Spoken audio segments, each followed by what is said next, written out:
INYF family, how we doing tonight? It's back. It's not your fault. I appreciate you guys tuning in tonight. Yankee Jeff here with some more help. I hope I'm well, helping some people along this journey towards serenity. And I'm going to get a little bit real tonight. I'm going to talk about some personal issues and tell you about what's called my story. Like, subscribe if you would, please. Notification bell to see at the next video notification.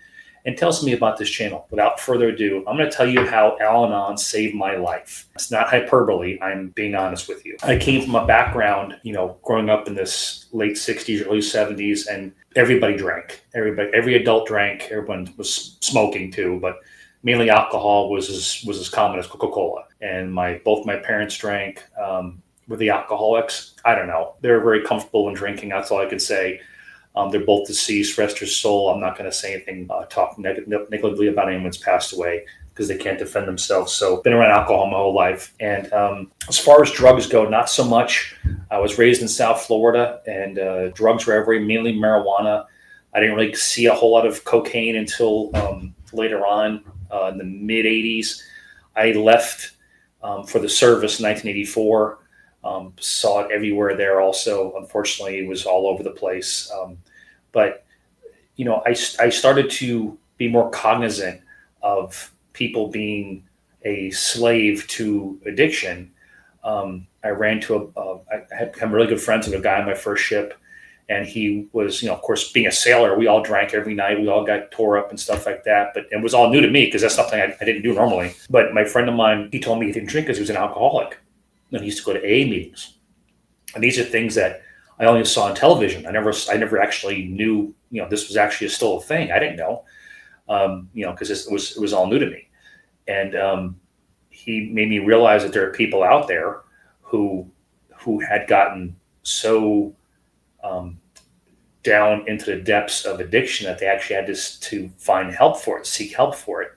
And that's a great epiphany to have when you realize you can't do it by yourself. The first relationship I had when I was in the service was a young lady who was a bartender, and she was a heroin addict, heavy drinker, heroin addict.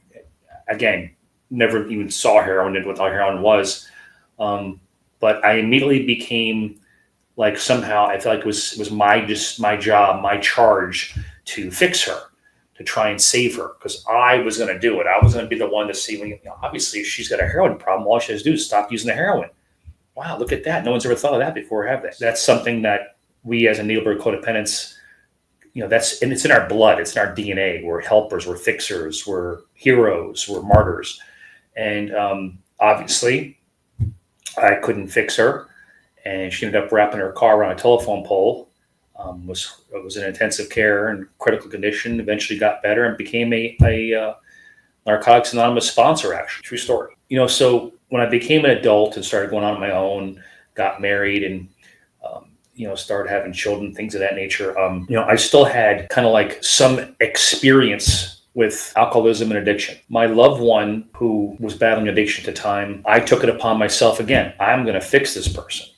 And I spent decades trying to figure out a way to either coax them to quit, to consequence them into quitting, threatening them if they didn't quit, tricking them into quitting. These are all things that, I almost looked at it as if it was somehow my, I could outsmart addiction. And addiction is a hell of a lot smarter than we are and a lot more powerful than we are. And that's something I didn't really want to take on. I've always been kind of like on my own my whole life. I'm a big family, but I left the service when I was very young. Never came home, got married young. And I didn't feel like I needed any help. I could do this by myself. And when I started to realize that this was slipping out of my control, I got frustrated. I got angry. And I was taking it out on my loved one. We used to have, horrible fights, and we get angry with each other and things because I felt like, again, why can't they just stop? Why can't they just stop? What's the big deal? Why don't they if this is the problem, then just stop. But addiction is that. Addiction is a master of your decision making. I mentioned, my father earlier. My father will be gone 30 years this year. He died at 55 years old of lung cancer. And when he lost his first lung in 92, they told him, you can't start smoking again. You start smoking again, you're gonna die. You only got one lung left. And he didn't quit smoking. Again, that's an addiction. That's a compulsion to keep on doing something you know is probably going to kill you. Tell me that's not crazy. That's addiction. That's what you're dealing with. So I didn't grasp that.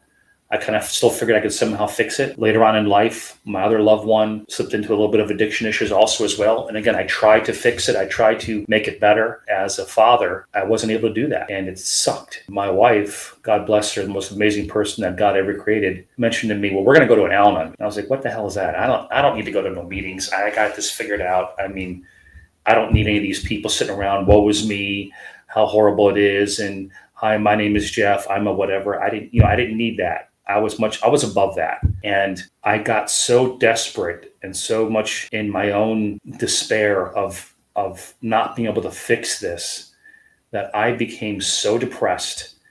I thought I was going to die. I really did. I would rather have died than to admit that I can't fix this. I prayed. I went to church. I tried to give it over to God, but I didn't let go.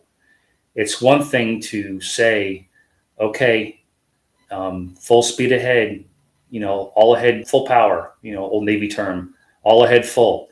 But if the ship is still tied to the dock, what the hell good is that going to do for you? I never let go of the ropes. I said I would, but I never did. And God never took control because of the fact I didn't let him. It's all free will. The first time I went to an Al-Anon meeting, I thought I was around a bunch of miscreants, broken people, just people who were so out of control with their own love of their own life that they needed to come to one of these stupid meetings. And I had a holier than thou attitude. And then I realized that after 4 or 5 meetings that I wasn't going to hear any quick fixes to my loved one's situation. I wasn't going to get any crib notes on how to fix the situation. I was there for me. And it took me a long time to figure that out. I was not going to get any quick tips, any abridged version, any how to fix your loved one's addiction for dummies, book. I was there for myself. I was very reserved at first. I was very quiet. I didn't talk a lot because I figured the last thing I want to do is try to make these people think I'm like one of them. And that's the thing about Al-Anon is Al-Anon is a group of people that are just like you. There's no difference. Anything that you've gone through, they have. Anything that they've gone through, you probably have or you're going to go through. Addiction is an equal opportunity employer. It does not discriminate against anyone's race, religion, color, creed, anything. It will devour anyone. It took me a while to figure out the fact that my Al-Anon meeting was designed and given as a gift from God to help people like myself who thought they were alone, who thought they were incapable of fixing the situation. And I had to get my head around the fact that I was not alone. I was just lost. And then I found these meetings with a bunch of people just like me, looking for support and guidance and help that can only be found in these meetings. If you go to one of these meetings, open yourself up to the power of the rooms. I did a video a couple of weeks back called The Power of the Rooms, The Magic of the Rooms. You'll get absolutely nothing out of the meeting if you sit there with your mouth shut. You have to get involved. You have to become part of the solution. And I get these all sound like cliches are cliches for a reason because a lot of times they're factual. You've got to get yourself involved in these meetings, okay? Working the steps. Now, the steps are not easy, okay? The first step is the hardest one. The first step is when you surrender. The first step is when you say, you know what? I'm powerless. I can't do this on my own. In the serenity prayer, you realize that you have understanding that you cannot fix their situation. You have to know the difference between things you can fix and things you can't fix. What you can fix, right here. What you can't fix, outside of here, okay? But being alone is not the same thing as just being lost. Being lost is things you need to find a lighthouse out in the distance to find your way back into shore. Again, I'm an old sailor. I can't get out of these nautical analogies. Looking at your loved one, and again, it's loved one, not addict, not alcoholic. Looking at your loved one, my loved one, as someone who's not making a personal choice. They're being controlled by this urge, this demon, this entity, this horrible disease. And it is a disease. Okay, whether she was born with it or whether they learned it later on, what difference does it make? They have it. Okay, it's your loved one. The reason why it hurts so damn bad is because you love this person, right? You love this person so much, it kills you to see them do this to themselves.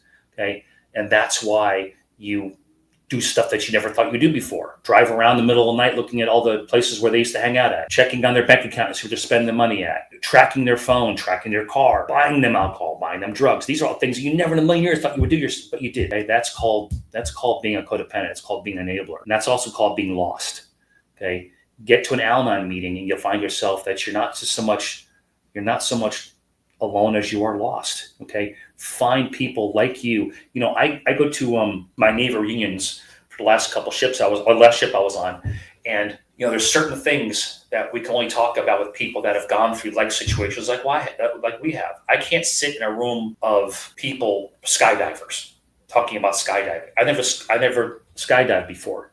So what the hell? I have nothing to share in this situation. Yeah, it's interesting and stuff like that, but I can't relate. People that have been in service, you go around people that you serve with, immediately there's a connection. When you walk into an Al-Anon room or an Al-Anon meeting, there's an instant connection because they're all there for the same reasons why you're there. Everyone's there for the same reason because they don't know what else to do. They've tried everything else. They've watched videos, they've watched different stuff on television, they've read books, but until you share with somebody like-minded people that are going through exactly what you're going through, that doesn't mean a damn thing. Okay, you have to be in the moment with people that are going through the same thing. I tell people all the time, the first thing you need to do is when you get into these meetings is breathe. Just breathe, relax. You're among friends. No one's going to judge you there. It's a judgment-free zone. Not a cliche, it's true. No one there's going to judge you. They're going to open their arms and welcome you, hug you, cry on their shoulder, you cry on their shoulder. Give the steps their true, just power. Okay, the steps are there for a reason. They've been designed for and 1 goes into 2, 2 goes into 3, 3 goes into 4. Work steps. At the end of 12 steps, you don't get a certificate and go, okay, you're done. You have to come meet. This is a lifelong exercise. Okay, if you stop working out, you're going to gain all the weight back. If you stop taking your medicine, you're going to get sick again. You have to keep on doing this. And Al-Anon saved my life because I thought I had nowhere else to turn. I had lost all hope in anything I was doing. I didn't know what else to do. It made me doubt my faith, doubt my marriage, doubt my sanity. I figured, what's going on here? Why can't it just stop? And then I realized I can't make it stop. You can't.